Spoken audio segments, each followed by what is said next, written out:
Welcome.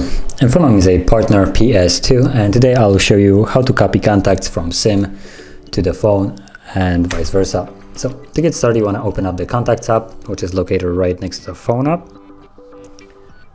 And from there, tap on the dots right here and choose Import Export.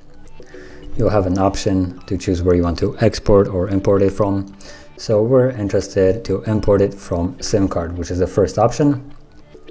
And then select where you want it to import it to. So by default, I think I'm going to choose for phone, but you can also select to your Google account as long as you're actually logged into your Google.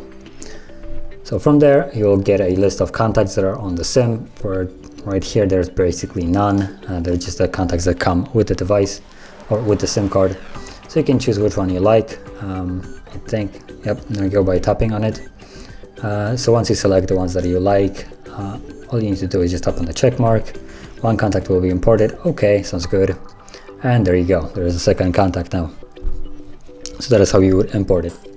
And yeah, if you found this video helpful, don't forget to hit like, subscribe, and thanks for watching.